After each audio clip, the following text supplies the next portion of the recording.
Compare कर सकते हैं कि सिंह है, टाइगर है। देखिए सिन्हा जी, ये देखिए इतिहास, अब ये ऐतिहासिक पल है।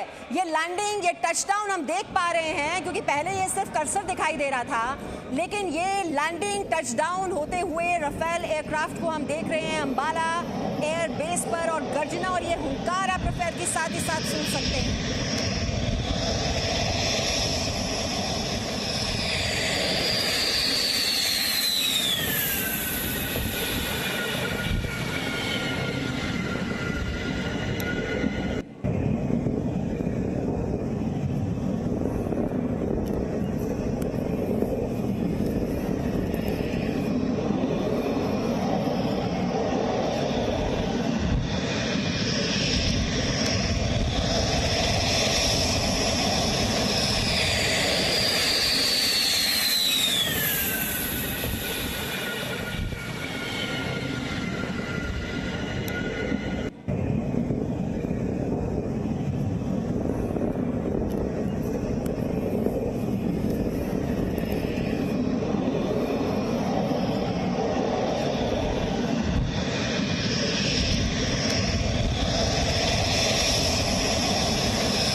ये राफेल विमानों की गर्जना, इसकी हुंकार जो है पूरा देश इस वक्त सुन रहा है। आ गए हैं भारत के राफेल, और वो कहते हैं ना, picture says it all, a picture is worth 10,000 words.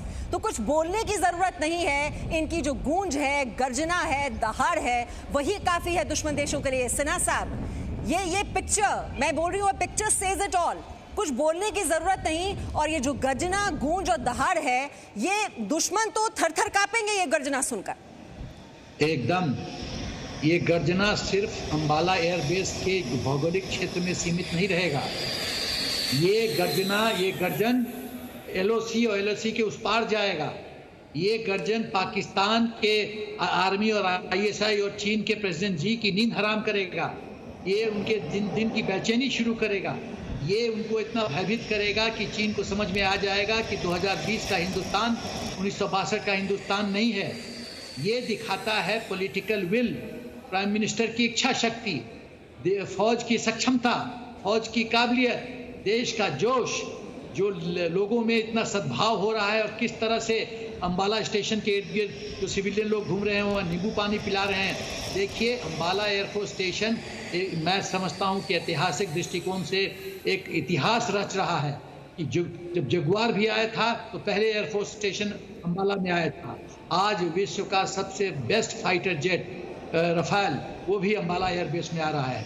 तो मेरा ख्याल है अंबाला एयरबेस जो है एयरफोर्स स्टेशन, वो कितना लक्की है, कितना उसको लक्की है कि वर्ल्ड का बेस्ट फाइटर जेट उसके एयरबेस पे आ रहा है। तो और जो जिस तरह से सुरक्षा की गई है, जिस तरह से सम्मान किया गया है अराइवल के लिए वाटर कैनन से सम्मान होगा, जो बाकी जो रिसेप्शन कमेटी है वो सम्मान होगा, फाइटर जेट का इंस्पेक्शन होगा, फिर उसको हैंगर में ले लिया जाएगा। तो ये सब की 70 की प्रतिक्रिया होंगी। लेकिन सबसे बड़ी बात यह है कि आज इंडियन एयरफोर्स और हम लोग शांति के साथ सो सकते हैं कि हमारे पास हमारे इन्वेंट्री में वर्ल्ड का बेस्ट फाइटर जेट एयरक्राफ्ट है। वर्ल्ड के जो 5 बेस्ट मिसाइल सिस्टम हैं जो अपने अपने कैटेगरी में हैं, दी बेस्ट हैं, उनके ऊपर कोई नहीं उत्तर है। तो वो सब अवेलेबल हैं इसके साथ। और एक चीज़ और मैं कहना चाहता हूँ कि आज ये लैंड किए हैं 72 घंटे के अंदर। विमान शाह जी 72 घंटे के अंदर ये कॉम्बैट रेडी हो सकते हैं, कॉम्बैट में इस्तेमाल हो सकते हैं, ये 72 घंटे में ऑपरेटिव किए जा सकते हैं। क्योंकि एडवांस में ही जितने मिसाइल सिस्टम थे वो हिंदुस्तान सरकार के निवेदन पे फ्रांस ने हमको ऑलरेडी दे रखा है, सब मिसाइल सिस्टम। जी बिल्कुल, ये ताकत की तस्वीर है, ये भारत के शौर्य की तस्वीर आप इस वक्त देख रहे हैं और भारत के पराक्रम की तस्वीर। पराक्रमी उड़ान आपने देखी, ये 5 राफेल विमान जो कि अब लैंड कर चुके हैं अंबाला एयरबेस पर। अंबाला एयरबेस जो कि रणनीतिक सामरिक तौर पर बहुत ही महत्वपूर्ण एयरबेस माना जाता है।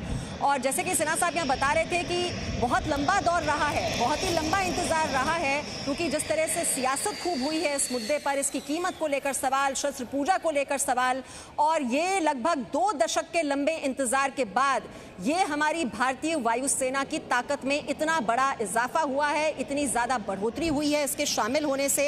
और सिन्हा साहब देखिए, राजनाथ सिंह ने ये भी ट्वीट कर दिया है, जो बात आप कह रहे थे कि इसकी जो ऑपरेशनल रिक्वायरमेंट्स हैं वो पूरी की गई, उसके बाद ही इनको खरीदा गया है। The baseless allegations against this procurement have already been answered and settled.